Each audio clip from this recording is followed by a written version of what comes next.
আপনার যদি একটি কন্যা সন্তান থাকে তাহলে আপনি নিশ্চিত থাকুন, আপনার মৃত্যুর পর কেউ একজন থাকবে যে আপনার কথা ভেবে চোখের জল ফেলবে।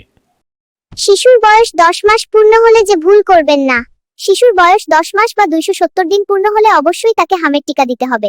হামের টিকার সাথে পোলিও টিকার 4র্থ ডোজ এবং ভিটামিন এ দিতে হবে। মনে রাখবেন, যথাসময়ে টিকা না দিলে যথাযথ উপকার নাও হতে পারে। ভিডিওটি শেয়ার করে সব মায়েদের জানার সুযোগ করে দিতে হবে। সন্তানকে ভদ্র ব্যবহার শেখাতে যা করবেন: 1.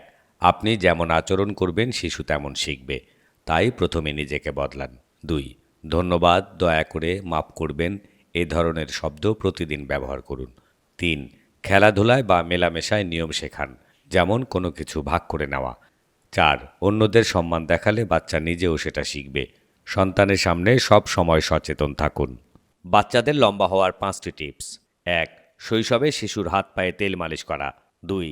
নিয়মিত প্রোটিন ও ক্যালসিয়ামযুক্ত খাবার খাওয়ানো। 3. সাঁতার কাটা এবং সাইকেল চালানোর মাধ্যমে শিশুর পিটুইটারি গ্রন্থির স্টিমুলেশন হয়, ফলে বাচ্চা দ্রুত লম্বা হয়। 4. রাতের বেলা বাচ্চা যাতে আঁটো না হয়ে থাকে, হাত পা ছড়িয়ে ঘুমায় সেদিকে খেয়াল রাখবেন। 5.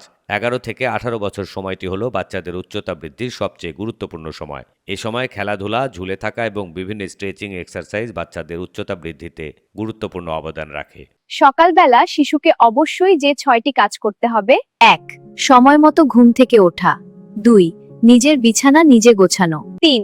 পরিষ্কার পরিচ্ছন্নতা ও ব্রাশ করা। 4. 1 গ্লাস পানি ও পুষ্টিকর নাস্তা। 5. কিছুক্ষণ শারীরিক ব্যায়াম বা হাঁটা। 6. দিনের পরিকল্পনা করা। শিশুরা বাবার কাছ থেকে এগুলো বেশি শেখে। আপনার সন্তানের বাবার এসব সুঅভ্যাস আছে কি? তাকে আমাদের ভিডিওটি দেখান। সে কি বলে তা কমেন্টে জানান।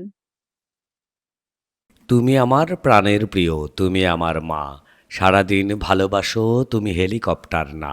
হ্যাঁ, ভালোবাসা মানেই হেলিকপ্টার চালিয়ে সারাক্ষণ সন্তানের মাথার উপর টহল দেওয়া নয়। আমাদের মায়েরা ভাবেন সারাক্ষণ আগলে রাখাই একমাত্র ভালোবাসা, কিন্তু শিশুরা আসলে এই দম বন্ধ করা নজরদারি একদম পছন্দ করে না। এই যে আমরা সন্তানের প্রতিটি পদক্ষেপে নজর রাখি, যেটাকে বলে হেলিকপ্টার প্যারেন্টিং, এটা উপকারের চেয়ে অপকারী বেশি করছে। অতি সতর্কতা আপনার সন্তানের আত্মবিশ্বাস কমিয়ে দিচ্ছে, সে নিজে সিদ্ধান্ত নিতে ভয় পাচ্ছে, এমনকি ছোটখাটো সমস্যা সমাধানের ক্ষমতাও হারিয়ে ফেলছে।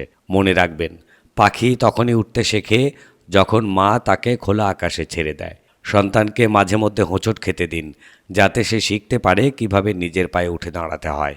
আপনার অতিরিক্ত নিয়ন্ত্রণ হয়তো আজ তাকে সাময়িক নিরাপদ রাখছে, কিন্তু ভবিষ্যতের বড় ঝড়ে লড়াই করার শক্তি কেড়ে নিচ্ছে। তাই হেলিকপ্টার না হয়ে মা হন, যিনি ডানা মেলে উঠতে শেখাবেন, কিন্তু সারাক্ষণ ডানা চেপে ধরবেন না। ভালোবাসা হোক প্রশান্তির ছায়া, শাসনের খাঁচা নয়।